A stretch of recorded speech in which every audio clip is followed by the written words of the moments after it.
I agree with and then you. find that. You know what I'm saying?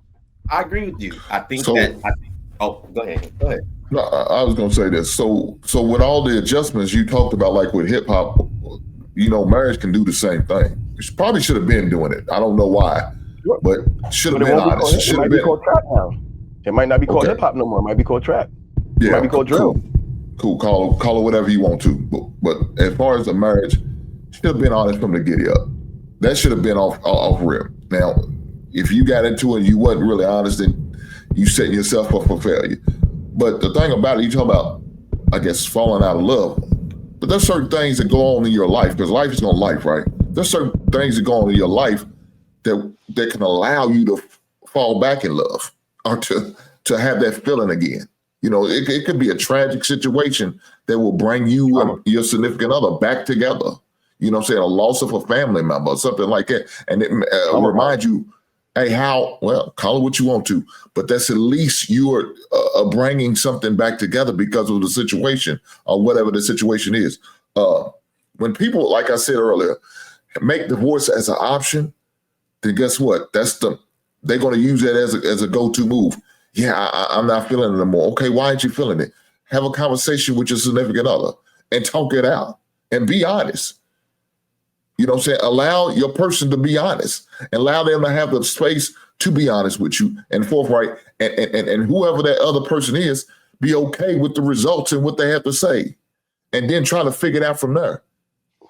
Communicate, talk, interact. That's going to be the key. The problem is the communication stops and then it goes, 0 dark 30, and then nobody knows anything. Nobody's talking. Nobody's being honest. Like you said, they just sitting there being miserable and upset. Well, you don't have to do that. You can have a conversation with your significant other and explain why you feeling with what you're feeling, whatever that feeling is. And hopefully you got with that person who was open enough and willing enough to hear you out and give you the space to have the conversation. Now, if she's not doing that, then dog, you made a bad decision off rip.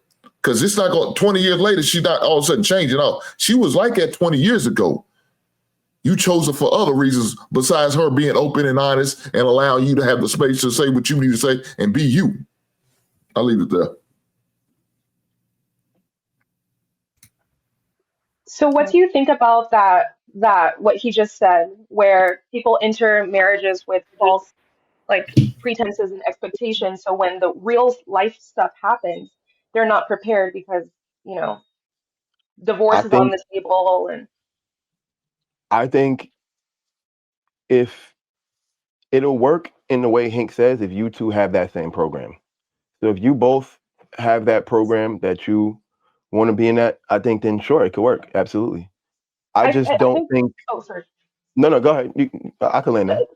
The most important thing that I heard from what you said is it can work, meaning I have to have a willingness to work with you, and you also have to have a willingness to work with me, not shut Um, down and then go like, you know, emotionally abandon me, and then I'm not having sex with you, and now like we have to be willing to work together.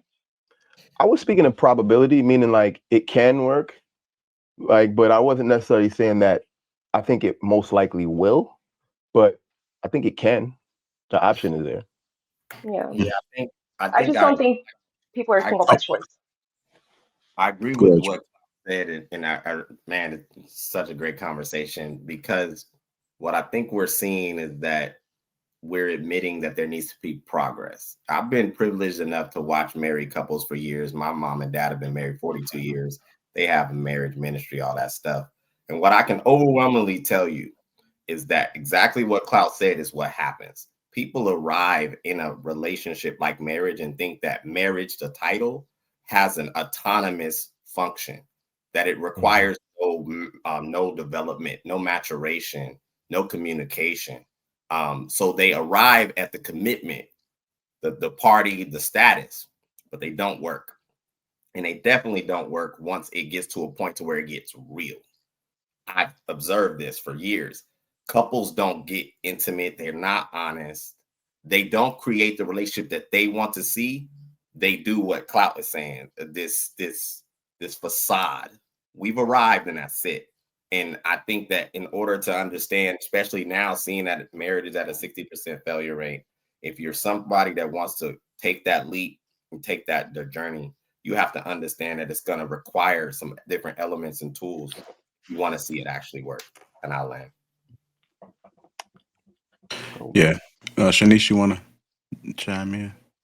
Anything you want to add? I was actually quiet in this conversation because I truly believe, because I'm not married, I don't speak much of marriage. I've been engaged 3 times, but I have never been married. So I honestly don't believe people that has never been married should talk about marriage or give marital advice. So that's why I was taking a back seat on it and actually just learning and listening. Well, The thing that I often see too that just still puzzles me is that I could see if somebody who's never attempted marriage and they would give certain advice, but then when you've gone through it and then now it's this way, that's the only issue that I have with it, is because like something happened and so now there's been a change of heart. If somebody just truly thought that they shouldn't have been married, then they would have just never attempted to do it. Like they thought that this is the path, this is the way. But as such things in life, like life is up and down. We take risks every day. The minute we step up outside our bed, get in our cars, it's a risk. I don't know anybody that's ever had a perfect life where nothing never happened, where they didn't struggle, even with their kids, with their parents, prayer, mental, you know. As strong as I am, I still had these battles inside of my head where I'm trying to like decipher things but I understand that's a part of life, so I embrace it. So I think with that, speaking of what True said, and some of what Ann said, you got to be willing to do it. I saw somebody in the chat say something about duty, and I don't think we really educated fully on.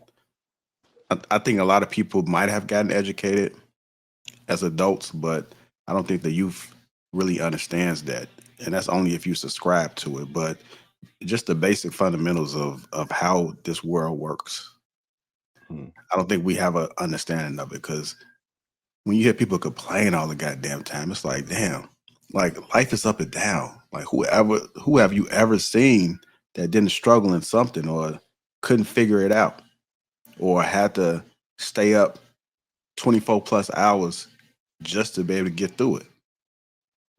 So, it's just some of my thoughts that I was thinking.